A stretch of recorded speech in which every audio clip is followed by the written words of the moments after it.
सकरन क़ौमी ऐं सूबाई सीटनि ते हथ खणण वारे आख़िरी तारीख़ ते जमीयतुल उलमा इस्लाम जे उम्मीदवारनि NA 208 जे उम्मीदवार कारी अब्दुल क़य्यूम चन्ना, PS 38 जे उम्मीदवार मोहम्मद हाशिम चांडियो, GDA अगवान सैयद ज़ैन शाह जे हक़ में, PS 39 जी सीट ते चौधरी नियाज़ आराई जे हक़ में JUI अगवान बशीर अहमद चांडियो हथ खणण जो ऐलान करण बाद मीडिया सां ॻाल्हाईंदे चयो त असां पंहिंजे सूबाई अगवान राशिद महमूद सूमरो जे हुकुम ते GDA अगवाननि जे हक़ में हथ खयो आहे। 8 फरवरी ते सैयद ज़ैन शाह ऐं चौधरी आरिफ नियाज़ आराई जी भरपूर हिमायत ऐं वरक कंदासीं। होॾां PS 38 ते STP उम्मीदवार निसार अहमद कीरियो पिणु सैयद ज़ैन शाह जे हक़ में पिणु हथ खणण जो ऐलान कयो, जंहिं ते सैयद ज़ैन शाह ऐं चौधरी आरिफ नियाज़ आराई ॻाल्हाईंदे चयो त असीं शुक्रगुज़ार आहियूं JUI ऐं STP क़यादत जा, जिन सिंध ख़ातिर असांजे हक़ में हथ खणी सच जो साथ ॾिनो आहे। जॾहिं त आज़ाद उम्मीदवार सैयद मुनीर शाह PP उम्मीदवार ग़ुलाम कादिर चांडियो जे हक़ में हथ खणी छॾियो। मीरपुर ख़ासि ब्यूरो चीफ सूमार समेत जे इलाइक़े बासिंगाबाद वारे अबड़ो बिरादरी सां ताल्लुक़ रखंदड़ नौजवान शेरी फैसल अहमद अबड़ो PS 45 ते आज़ाद उम्मीदवार तौरु इलेक्शन में हिसो वठी छॾियो।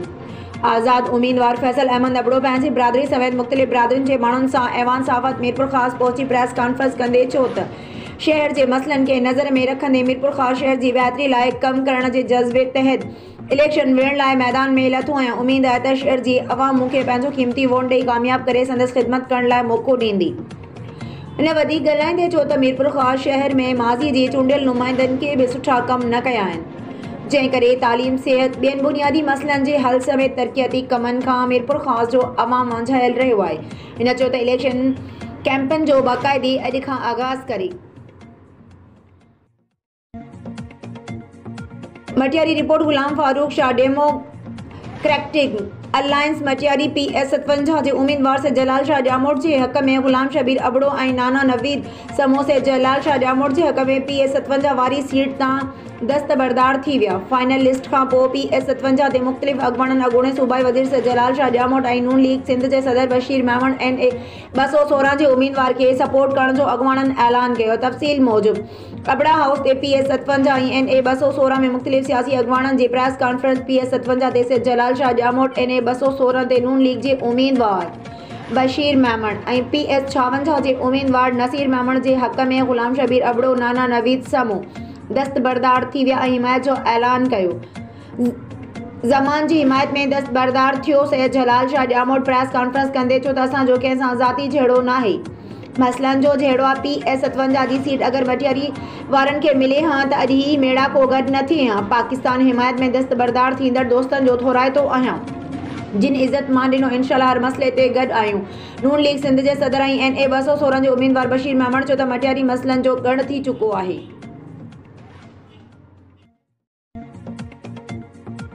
पीरनमल रिपोर्ट अता मोहम्मद खान पठान खिप्रो प्रेस क्लब। तफ़सील मूजिब साल 2024 जे चूंडुनि लाइ खिप्रो प्रेस क्लब ऑफिस में तक़रीब थी गुज़री। उन मौक़े ते खिप्रो प्रेस क्लब जे उहिदेदारनि ऐं मेंबरनि वॾे अंग में शिरकत कई। अॻोणे बाडी टोड़ण खां पोइ नई बाडी लाइ वोटिंग कराई वई, जंहिंमें अॻोणो सदर महबूब खान बाबू अक्सरियत हासिल करे ॿियो भेरो सदर चूंडिजी वियो। अहिड़ी तरह खिप्रो प्रेस क्लब जो अॻोणो general secretary Shahbaz Ali Shakur क़ाइम ख़ानी जनरल सेक्रेटरी लाइ वॾी अक्सरियत सां कामयाब करार ॾिनो वियो। बाक़ी रहियल उहिदनि ते नायब सदर राना ज़ुल्फ़िकार अली राजपूत, सीनियर नायब सदर हुसैन बख्श जूण जो, joint secretary Ubaidullah Khan, information secretary गुल मोहम्मद शर, फनान सेक्रेटरी अता मोहम्मद खान ऐं ऑफिस सेक्रेटरी मोहम्मद शब्बीर क़ाइम ख़ानी मुक़रर किया विया। उन मौक़े ते नई चूंडियल बाडी गॾियल बयान जारी कंदे चयो त हमेशह वांगुरु असांजो कलम खिप्रो शहर जो मज़लूम आवाम जो आवाज़ बणिजंदो ऐं सहाफ़त जे प्लेटफॉर्म तां मज़लूमनि जे आवाज़ खे आला ऐवाननि ताईं पहुचाईंदो।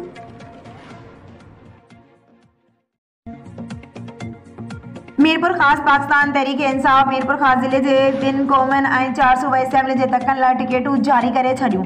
PS 45 मीरपुर ख़ासि ते आफ्ताब हुसैन कुरैशी, PS 46 ते मीरपुर ख़ासि 2 ते सैयद मुमताज़ अली शाह, PS 47 मीरपुर ख़ासि 3 ते अली रज़ा क़ाइम ख़ानी, PS 48 मीरपुर ख़ासि 4 ते मोहम्मद इकबाल, जॾहिं त NA 211 मीरपुर ख़ासि 4 ते राजा अब्दुल हक टिकेटूं जारी कयूं वयूं। NA 212 मीरपुर ख़ासि 2 ते सैयद मुमताज़ अली शाह ऐवान साफ़त सूमार समय जो। Sanghar report bureau chief Ghulam Qadir कैरी सरहाणे चौदगी वरसां जामिया मस्जिद नूर मुस्तफ़ा जो वुज़ू खाने में नलकियूं चोरी कंदे चोर गिरफ्तार। सरहाणे चौदगी जी मस्जिद के वुज़ू खाने में टूटियूं चोरी कंदे पकड़जी पियो जेको ॻोठाणनि जे वर चढ़ी वियो। सग सूदो गिरफ्तार करे सख्त तशद्दुद करे शाहपुर चौकर पुलिस हवाले करे छॾियो। जंहिं पंहिंजो नालो इनायत बिरोई ऐं ॻोठ मिर्ज़ा सटमेल ॿुधायो, जंहिंजो पुलिस केस दाख़िल करे जांच करे रही आहे।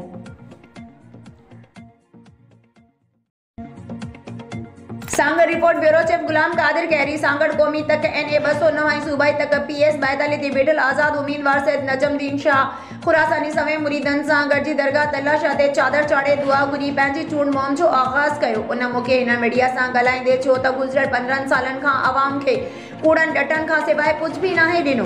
अवाम जी भलाई लाइ करप्ट नुमाइंदनि साम्हूं बीठो आहियां। हिते अवाम खे बुख बदहाली खां सवाइ कुझु बि न मिलियो आहे। सांगड़ ज़िले में खुरासानी जमात वॾी आहे, उन सां वेसाघाती कई वई आहे। हिते साफ़ पाणी, सिहत, तालीम जी सहूलतुनि खां अवाम खे महरूम रखियो वियो आहे। गुज़िरियल 15 सालनि खां PP हुकूमत करप्शन करे पंहिंजा घर भरिया आहिनि। अस्पतालनि में इलाज जी सहूलत न आहे। सिहत खातो मुकम्मल नाकाम आहे। तक जो अवाम ज़ालिमनि खे हमेशह लाइ हितां तड़े कढे। अवाम जे वोट जी ताक़त असां तब्दीली आणे सघूं था। हिन जो त इलेक्शन पाक फौज जी निगरानी में कई वञे। हिते जेकी RO मुक़ररु कया विया आहिनि इहे PP वारनि जा वांगारू आहिनि। उन्हनि ते असांखे यकीन न आहे। मुख़ालिफ़ हाणे खां ख़ौफ़ज़दा थी विया आहिनि। मुख़ालिफ़ हमेशह धांधली करे खटिया आहिनि। हाणे उन्हनि खे ईअं हरगिज़ करणु न ॾींदासीं। मूं सां गॾु खुरासानी जमात मुरीद ऐं चङनि बिरादरियुनि जा मोज़िज़ माण्हू गॾु आहिनि। अवाम सुजाॻ आहे। हाणे अवाम में हाणे तब्दीली चाहे थी, सो हिन इलेक्शन में तब्दीली आणींदासीं। मीरपुर ख़ास जमात इस्लामी पाकिस्तान तरफ़ां सूबाई असेंबली जे तक PS 45 मीरपुर ख़ास लाइ हाजी नूर इलाही मुग़ल खे पार्टी टिकट जारी कई वई। Haji Noor Ilahi Mughal RO PS 45 Irfan Ali Nizamani party ticket जमा कराए छॾी। ऐवान सहाफ़त सूमार समय जो अफ़सोसनाक ख़बर आहे। नाज़रीन अवां खे आगाह कयूं पिया मीरपुर ख़ास खां मदरसा चौकी भरिसां झरबी रोड ते मोटरसाइकिल ऐं चिंची रक्षा में ज़ोरदार टक्कर, हिकु ॼणो सख़्त ज़ख़्मी। जी नाज़रीन हिकु दफ़ो ॿीहर अवां खे अफ़सोसनाक ख़बर खां आगाह कंदा हलूं त मदरसा चौकी भरिसां झरबी रोड ते मोटरसाइकिल ऐं चिंची रक्षा में ज़ोरदार टक्कर थी पियो आहे, जंहिंजे नतीजे में हिकु ॼणो सख़्त ज़ख़्मी थी पियो। घोटकी मां अवां खे ख़बर ॾींदा हलूं महमद मलूक भुट्टो जी रिपोर्ट मुताबिक़ ॿिनि मासूमनि समेत अगवा थी वियल 4 मुग़वी नबी बख्शो कलवर, शहज़ादो मक्सी ऐं मासूम महमद हुसैन मक्सी, इंतज़ार हुसैन मक्सीअ जी बाज़ियाबीअ लाइ प्रेस क्लब जे अॻियां शहरी इतिहाद मुग़वी जे वारसनि इरशाद अली मक्सी, रसूल बख्शो मक्सी, सोहराब कलवर, हाफ़िज़ महमद अब्बास समेत सिविल सोसाइटी जे अॻुवाननि मौलाना महमद इसाक ख्वावड़, कसी ज़मान पठान, रईस मलूक भुट्टो, रशीद सिंधी एहतजाज कंदे मुग़वियुनि जी बाज़ियाबीअ जो मुतालबो कयो।